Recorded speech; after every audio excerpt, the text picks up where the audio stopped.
ದೀಪು ದೀಕ್ಷಾ ಕ್ರೀಡಾ ಮತ್ತು ಸಾಂಸ್ಕೃತಿಕ ಶಿಕ್ಷಣ ಸಂಸ್ಥೆಯ ಪ್ರಾರಂಭೋತ್ಸವ. ಅಧ್ಯಕ್ಷರಾದ ಅಶೋಕ್ ಛಲವಾದಿಯವರಿಂದ ಸುದ್ದಿಗೋಷ್ಠಿ. ಮಕ್ಕಳ ಹೆಸರಿನಲ್ಲಿ ಉತ್ತಮ ಸಾಮಾಜಿಕ ಕಾರ್ಯ. ಅಶೋಕ್ ಛಲವಾದಿಗೆ ಬಾಳ ಸಂಗಾತಿ ಸವಿತಾ ಸಾತ್. ಇಲ್ಕಲ್ನ ದೀಪು ದೀಕ್ಷಾ ಕ್ರೀಡಾ ಮತ್ತು ಸಾಂಸ್ಕೃತಿಕ ಶಿಕ್ಷಣ ಸಂಸ್ಥೆಯು ಇದೇ 14/6/2024ರಂದು ಸಾಯಂಕಾಲ 5 ಗಂಟೆಗೆ ಡಾಕ್ಟರ್ ಆರ್ ಅಂಬೇಡ್ಕರ್ ಭವನದಲ್ಲಿ ಉದ್ಘಾಟನೆಗೊಳ್ಳಲಿದೆ. ಈ ಹಿಂದೆ ಅಶೋಕ್ ಛಲವಾದಿ ದಂಪತಿಗಳು ಸಾಕಷ್ಟು ಜನಪರ ಕಾರ್ಯಗಳನ್ನು ಮಾಡುತ್ತಾ ಬಂದಿದ್ದು, ತಮ್ಮದೇ ಆದ ಯುವಕರ ಬಳಗವನ್ನು ಹೊಂದಿದ್ದಾರೆ. ಇನ್ನಷ್ಟು ಯುವಕರನ್ನ ಉತ್ತೇಜಿಸುವ, ಬಡ ಮಕ್ಕಳಿಗೆ ಗುಣಮಟ್ಟದ ಶಿಕ್ಷಣ ನೀಡುವ ಸುದೇಶದಿಂದ ಈ ಸಂಸ್ಥೆಯನ್ನ ಪ್ರಾರಂಭಿಸುವುದಾಗಿ ತಿಳಿಸಿದ್ದಾರೆ. ಸಹೋದರ ಶ್ರೀಯುತ ಕಂಬಾಗಿ ಸರ್ ಹೇಳಿದಂಗೆ ಏನು ಡಾಕ್ಟರ್ ಬಾಬಾ ಸಾಹೇಬ್ ಅಂಬೇಡ್ಕರ್ ಅವರು ಪೇ ಬ್ಯಾಕ್ ಟು ಸೊಸೈಟಿ, ಸಮಾಜಕ್ಕೆ ನಾವು ಏನಾದರೂ ಇವತ್ತು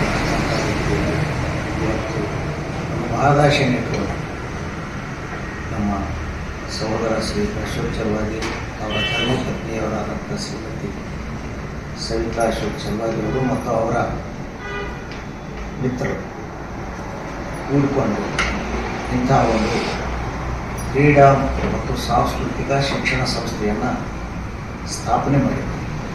ಆ ಶಿಕ್ಷಣ ಸಂಸ್ಥೆ ದಿನಾಂಕ 29/1/2024ರಂದು ನೋಂದಣಿಯಾಗಿದೆ. ಏನು ಈ ಸಂದರ್ಭದಲ್ಲಿ ನನಗೆ ಡಾಕ್ಟರ್ ಬಾಬಾ ಸಾಹೇಬ್ ಅಂಬೇಡ್ಕರ್ ಅವರು ಏನು ಒಂದು ಸಂದೇಶ ಕೊಟ್ಟರು ಅದು ನೆನಪಾಗ್ತದೆ.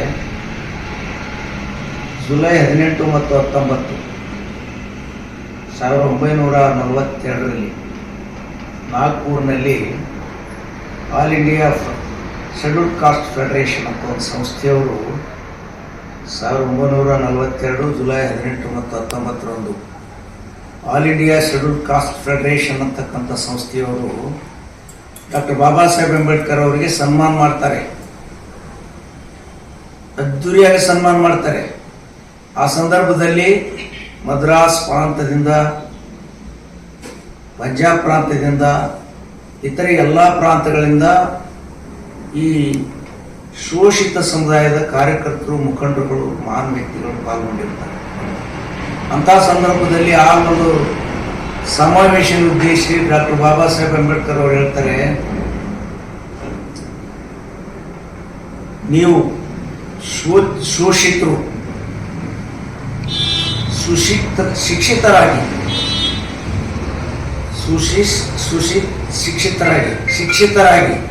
You become educated. First you become educated. ಶಿಕ್ಷಿತರಾಗಿ ಸಮಾಜವನ್ನು ಶಿಕ್ಷಿತರನ್ನಾಗಿ ಮಾಡಿ ಮತ್ತು ಹೋರಾಟ ಮಾಡಿ ಮತ್ತೆ ಸಂಘಟಿತರಾಗಿ, ಈ ಮೂರು ಸದಾಕಾಲ ಇವತ್ತು ಸಮಾಜದಲ್ಲಿ ನಿರಂತರವಾಗಿ ನಮಗೊಂದು